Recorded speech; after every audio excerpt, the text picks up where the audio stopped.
7 o'clock. So call the meeting to order. Everybody can stand for the pledge. Pledge Allegiance to the flag of the United States of America and to the republic for which it stands, one nation, under God, indivisible, with liberty and justice for all.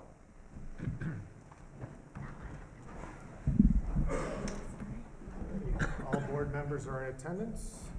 Any announcements before we begin? Seeing none, I need a motion to approve the agenda for tonight. I'll make a motion. Second. All those in favor? Aye. Carried. All right. Also in the packet, we have the Board of Ed meeting minutes from the open meeting and executive session from August 28th. If there's no questions, could I have a motion for approval? Make a motion. A second. Second. All those in favor? Aye. Anybody, first public comment session of the evening? I guess we'll pass on it for now. We have no unfinished business at this point. I guess with that, Greg's the superintendent's report. I'm going to quickly turn it over to Doug Radka, who is a social studies teacher in our high school and advises the freshman orientation group and the students to talk about freshman orientation. Doug.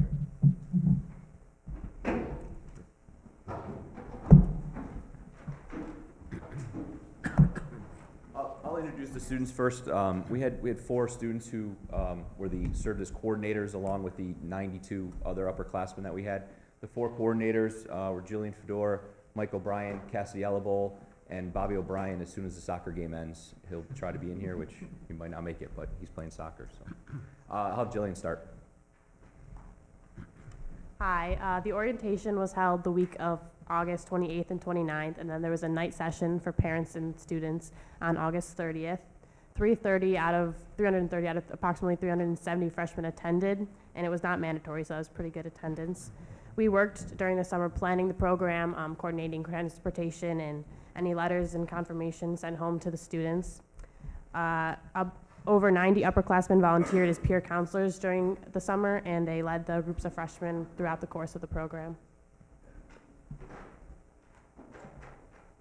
So students had the option of going to a morning or afternoon session, and as you know, they're starting high schoolers, so they really don't like to get up early.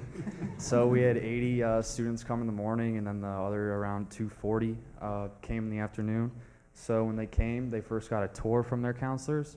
Then they got a chance to speak with a guidance counselor, and they had a question and answer session with the upperclassmen just to see expectations for the high school and any questions on any policies that we do have. So they also attended 4 mini session classes, and this did go over the 2 days. So I sat in on the presentation by Kids Escaping Drugs. So there were 4 speakers, and some talked about their experiences with drugs and how it carried on. But then there were a couple other unique perspectives. Like one family member, she talked about how her brother abused drugs and how it really affected her. Yeah, we're just going to give you a quick rundown of the mini lessons that we did present. Okay, so the 2 lessons that I watched, the first one was diversity, which was a lot about teaching the freshmen. The high school is a really big place, so there's a lot of different types of people and different types of experiences you're going to have here, and a lot of it was just about how to be tolerant and how that creates a positive school community. And the other session that I observed was about smart technology use. You guys know kids are all over social media, and a lot of times if it's not used properly that can go bad, so it was sort of just like here's a good way to be on social media to keep yourself and your friends safe. One of the classes I sat in on was mindset, and they talked about the difference between growth and a fixed mindset, the disadvantages and advantages of each, and also how different styles of learning will help with each of those mindsets. They also talked about goals and expectations that they might have for the high school, and discussed like ways they can achieve their goals and help plan to set them up for success. And the final one was team building, where they really increased the spirit of the class. They did a little 2021 chant. And they worked outside in the gym, and they did group works and some fun games to really have a good time at the orientation. All right, I'll fill in for Bobby, who's playing soccer. We had 14 teachers also work orientation. I I think my second year here, I started working orientation. This program's been going on for a long time. I think this is my 8th or 9th year being the coordinator, and we've made tweaks. Wednesday night this year, Wednesday night the 30th, we had a night session where all parents and freshmen were welcome to attend. There was a brief program also for transfer students. We had a handful of transfer students come, upperclassmen, that we talked to and met for the first time. And what we did is we split the parents and the kids. The parents went to the auditorium. They had a brief introduction by Mr. Smith. They listened to some presentations on some challenges that may be presented to their sons and daughters during high school. And we closed with Bobby and Cassidy and Jillian kind of giving their experiences and of their high school experience. For the students, we split the parents. So the parents were in the odd. We had the freshman students working with our counselors on a tour of the building, on a scavenger hunt of the building, and for the first time walking their schedules, which we tried to stress is probably the most important before that first day of school, to figure out how to get from point A to point B. That was the night session with parents in attendance. It was really well attended. And I think for the first time in my recollection, it was not 95 degrees in the building that night. It just waited to the first week of school to get hot, or the second week. And Cassidy will close us out. Okay, so lastly, we kind of had a couple of philosophies that we talked to the freshmen and their parents about. And the first one is tabula rasa, which we have printed on all of these shirts. It's the Latin phrase which means clean slate. So our idea for the freshmen is that we don't know who you were in middle school. Your teachers don't know. The upperclassmen don't know. And there's a lot of different types of kids who come up, but when you get here, you can be whoever you want to be. If you did some bad stuff in middle school, no one here knows that. You can start over, start fresh, build yourself up a good reputation, and again, just about building that school community. And also, especially on that night when we spoke to the parents, a lot of it in the freshman orientation sessions is about easing the transition from the middle school to the high school and lessening anxiety, especially on the first day of school. And so all of the counselors wore these t-shirts in all different colors, so we would let the freshmen know that if they needed any help with anything or had questions, that they could just ask anybody with a freshman orientation shirt on, and we would get them help. That's it. I don't think there's any questions about the program. We've continued to tweak it, over the years, get feedback from parents at that night session, and 330 of 370 attended this year, and that's about average. Is there anything that you guys do to try to reach those that don't attend? Do they get any additional literature sent home, or we reach out? We mail a letter out, and the letter went out beginning of summer, maybe May, June, to all the freshmen, all of the database from the middle school, and with my email address on it. So I got several emails from parents. We try to let them know ahead of time, but we planned a vacation that week. I did send a few parents just a little bit of literature, explaining to them that they could come, before school starts to walk their schedule. And kind of stress that might be the biggest thing, but there isn't like a separate program that we can really do for them if they're not there. How are the lockers assigned? Is that during the orientation? It used to be, man, we've changed that. The lockers used to be assigned, we used to do locker selection that night. Right. When I first started. Now lockers are assigned first day of school by the teacher first period. Okay. And actually that was an initiative from the school improvement team, which we're part of. That the idea that from a teacher standpoint, the idea was we would have kids outside our rooms who we didn't know. Mm-hmm. And if there was an issue or garbage left, right, we never had them in class. Right. So now the idea is to put the kids in your first period right outside your room. Good. So, which is tough with everything going on. Sure. It doesn't always work, but that's the idea. Yeah. My daughter participated. It was great. I mean, it seems like it's really well put together and helpful for the freshmen. So good. Thank you. Yeah. Great. We have 14 teachers, and we had roughly almost 100 juniors and seniors who volunteered to come in and plan this work. Thanks, Doug. Thanks, students. Thank you. We appreciate it. All right, thank you. That concludes the superintendent's report, Mr. President. Thank you very much. With that, I'll just pause for a minute and let them get on with the rest of their homework. Great job. Thank you. Great job. All right. With that, the finance report. Mr. Mancuso? Sure, there's not too much going on. As you can see, some of the payments were items that, kind of things come up when you're doing a big project like that. Some carpeted areas that we weren't planning on repairing or replacing we had to do, and the same thing with some of the plumbing issues and movers. So that's basically what the schedule of bills looks like. With the audit that will be later in the meeting, there's no financial reports. Now that the audit would be finalized, the next meeting you'll have July and August financial reports. Go on to the next. Yeah, that's fine. The next item is the intermunicipal agreement. As you know, we've been working with the town of Clarence to establish a school resource officer presence at the high school mainly. And that is set up by having a town special patrol officer. So the town of Clarence, for basically the sole purpose of working with the students at the high school and our other buildings, have set up a special patrol officer. And we're using retired trooper Mike Balo. And that's part of the requirement for this position, is retired either trooper or sheriff. The person will be assigned to the high school. The district cost for basically the year, but October 2nd, when this could start, through the end of June, is a $25,000 cost. The agreement has been vetted through both our attorneys at Hudson Russ and Mr. Meckler, the attorney for the town of Clarence. The termination clause in there is a 90-day termination. So basically what would happen is the intermunicipal agreement will exist year to year as is, with only no addendums for things like wage increases or changes. But the 90-day termination clause on either part allows us, or the town, to review the agreement, see how it's going, and see if there's any changes or if we want to terminate it.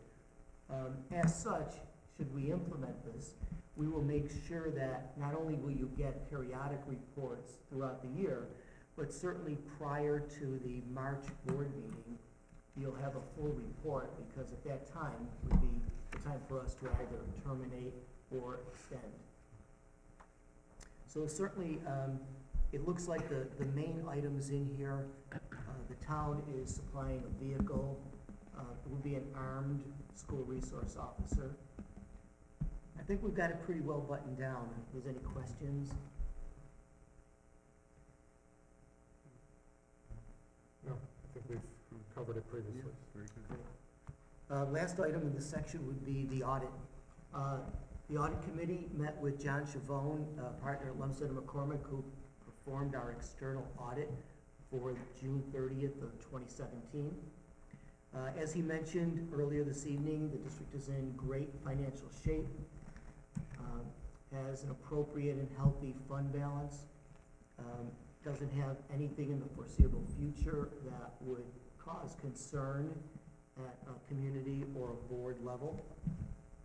The electronic copies that you received were the letter to the Board of Education, the management letter, the district-wide financial statements, and the activity fund financial statements.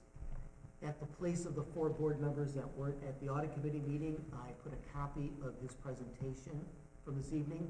Besides all of those items that are what's the audit, there's a bunch of things from John explaining some of the process and some of the financial statements. I don't know if, Mike, if you have anything to add from the audit committee? No, I think, as you indicated, nothing out of the ordinary highlighted. Everything, what is the proper term? There was without comment, I guess. Yes. That's how it's presented, so, which is good. So very nice job. Looks like that concludes the finance section. Anybody have any questions for Rick? I guess before I ask for a motion, just publicly would like to acknowledge the support of the town of Clarence for getting the resource officer in place. It's very much appreciated. I know In my 5 years on the board, we've discussed this a number of times, and the cost has just been significantly greater than what we're able to do with the town's support, so greatly appreciated on our behalf. So, with that being said, can I have a motion to approve F1 to F3? So moved. Second? All those in favor? Aye. Carried. All right. Dr. Patak, personnel? Thank you. We have a number of items before you, beginning with resignations, informational items. You may wonder why we present these to you, but to maintain the integrity of the data within our human resource database, we never make any changes unless they go through the board. And so therefore, you have all of these before you this evening. You have 2 appointments, one increase in part-time hours, another probationary appointment. You have the review of the winter sports coaches, as well as an adjustment in the level of the girls' golf coach, keeping the position in line with the boys' varsity golf coach and in keeping with Title IX requirements. Also, you have a change in activity advisors, department and grade level chairpersons. We have a Home and Careers Department Chair at the middle school, some changes to the Special Education Department Chairs, Community Education, the fall program approval, some remaining summer curriculum projects, presentation compensation, and 1 deletion from the substitute teacher list.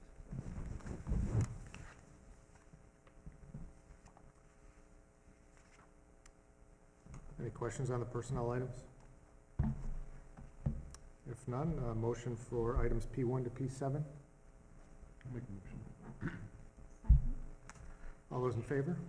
Aye. Aye. Carried. You also have the non-instructional staff request to amend previous board action, a change in status, various appointments. The individuals who serve in the capacity as school or pool monitor do not work every day. That's why you see the number of people appointed.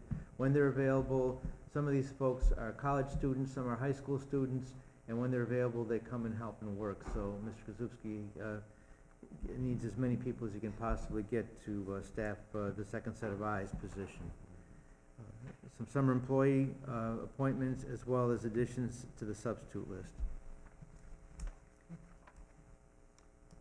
With regards to P8, is the change in rate, were they paid previous to No. this? Okay, so it's They were just appointed at the August 28th meeting. and Okay, There's always a 2-week delay for people who are on timesheets. all right. So they, So no net effect, it's just No. a correction to the. Okay, Correct. Great, thank you.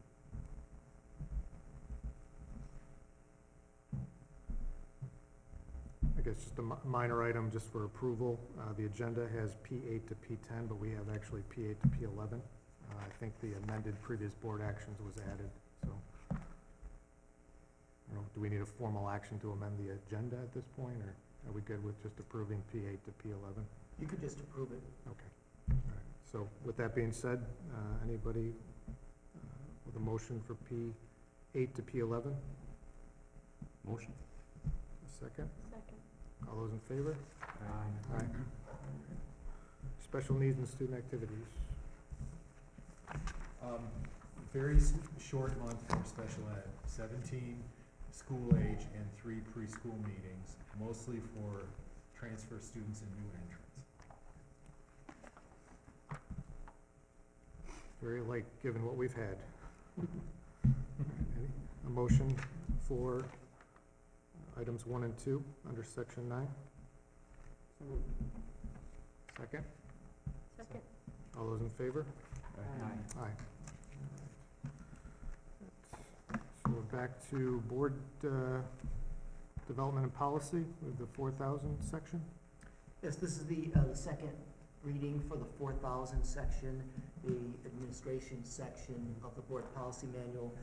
From the last meeting, we didn't receive any suggested changes, so it would be up to the board if you would like to approve as is or continue to take a look at this section and postpone it for a board meeting.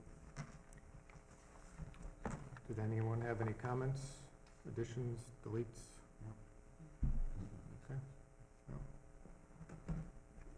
Hearing none, I think it's appropriate we approve them, and then we can move on to the next section and continue through the process. So maybe if we can do a motion for each of the items in this section separately. Make a motion. For B1, okay, a second? Second. All those in favor? Aye. Carried. Here's some field trips. Field trips. First requested trip is a competition, actually. There's 8 students who have made all county and proceed to all state. And those particular music students would go to Rochester, stay overnight for a couple of days for that NISMA competition. So that's the first one. The second one is our annual Model UN trip to Gannon University. Actually, Doug Radka, who was here today, is the advisor for that.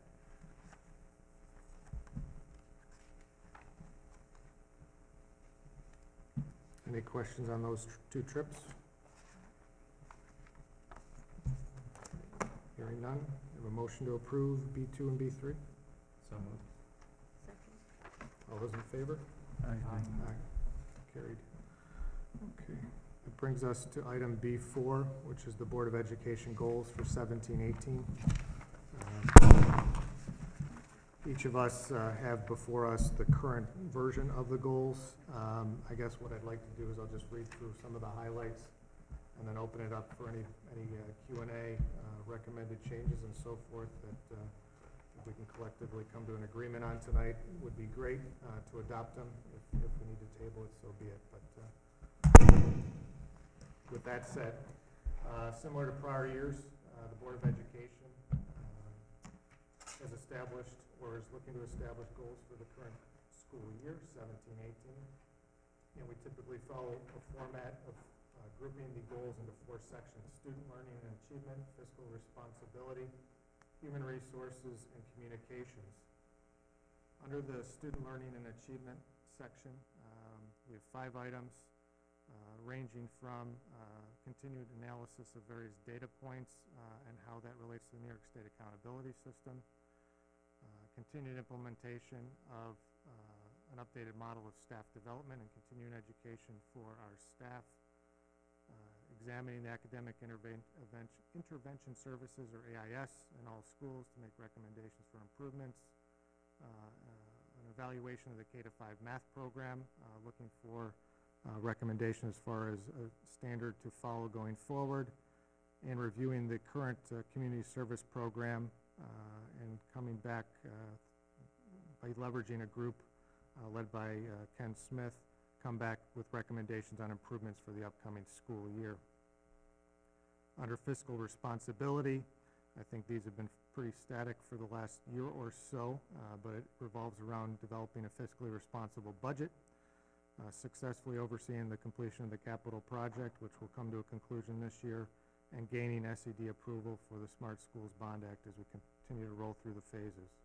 Under human resources, we have the implementation of the APR plan for teacher and principal evaluation, short and long range planning, staff planning that takes into account enrollment changes and SED mandates, and we have the Clarence Teacher Association contract that is up this year, looking to renegotiate. Communications, promote customer service and open communication through the Clarence schools. Utilize the strategic planning process to analyze data on school and district level accountability indicators to help develop improvement plans. And new to this year is building on the SRO officer that we just approved, facilitate a successful implementation of the school resource officer in the district and all the associated programs that he will support. So with that as a summary, I open it up to the floor for any discussion, comments, feedback. Mike, on the communications under number 3, the successful implementation, you said that adding programs that they would support, but I don't see that on there. Should that be included? At least it's not in my draft. Because I know that there are some programs that we've talked about. Correct. My commentary was strictly geared to what was in the intermunicipal agreement as far as the roles and responsibilities, and some of those roles and responsibilities are spelled out in there. That was where my reference was. It's not on our copy. of that specific goal. Mhm. But certainly, there's obviously a desire, a focus area for the school resource officer with primary focus at the high school, 28 hours a week, but again, with an office at the high school, an increased presence, obviously greater partnership with Ken Smith and the building administrators, As well as youth court in the town. as well as facilitating youth court and working with the town as he's an employee of the town and that liaison, so. Certainly, if you have some recommendation on language, I'm open to it. I think we all are. I think that I would just like to make sure that the resource officer is going to start to develop some drug awareness programs, and that we can start to push that out. Further not only lead to the that high effort. school, but to the middle school as well. Sure. I think that's implied within the goals, but I think it's fair to add that to the language here, so.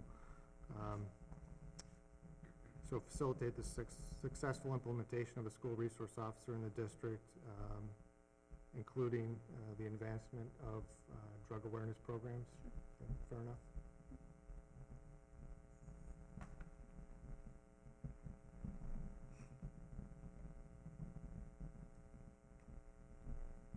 Any other comments? If none, could I get a motion to approve the board goals for 17-18 school year? All those in favor? Carried. It brings us to our second comment session of the evening. Any comments tonight? Anything to say?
Yes, Ms. Wild, as far as I know, the only other offering in Section 6 is bowling. And we looked into bowling, and we're unable to do it this year, given the venue that we bowl at and the availability of lanes for a unified team. So we ran into a problem with that. But that is one that we'll continue to pursue if it stays the course, and I don't know how many school districts. Well, we have bowling teams. We have boys and girls bowling teams, and they utilize specific lanes, and that's where we'd have to use that venue for.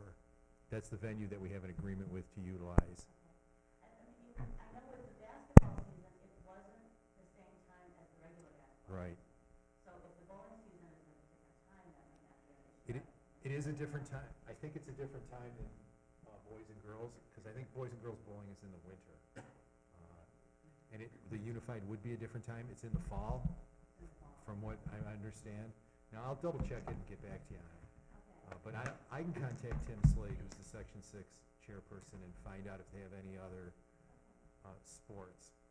And I can. Bowling would be a really great sport also, just because a lot Right. of the kids in special ed do Special Olympics bowling, and Mary's in a rec program, and she bowled for a while, and they bowled every other week, which is part of the recreation program. So she's on the team, actually, Transit Lanes. So Transit Lanes might, I don't know if that's a possibility, because they do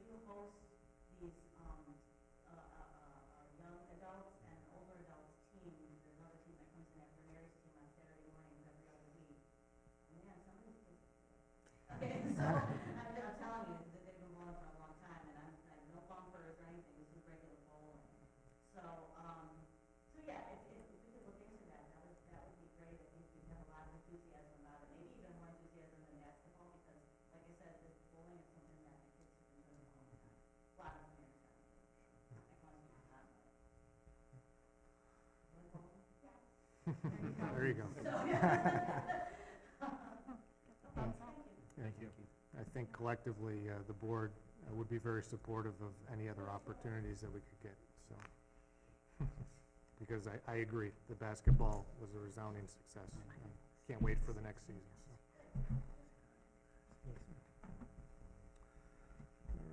All right, with that, committee of the whole informational items, we have on October 5th, ECASB leadership dinner at the Millennium. Currently, Dennis and Dawn are attending.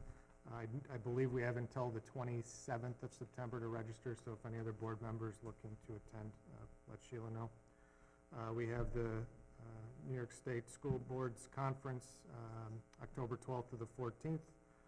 Myself, Mr. Priori, Ms. Andrews, and Ms. Snyder are attending.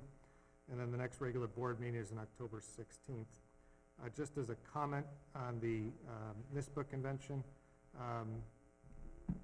part of that is voting on a slate of business resolutions for NISBA. As I was appointed delegate at the July meeting, I'll be casting ballots. I did circulate what the resolutions being proposed are.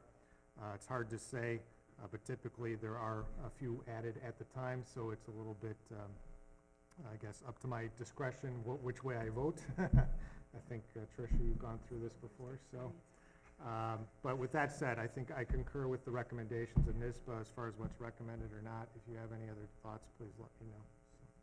So, with that. I just wanted to mention the Erie County Association of School Boards legislative like roundtable, I think they're calling it now.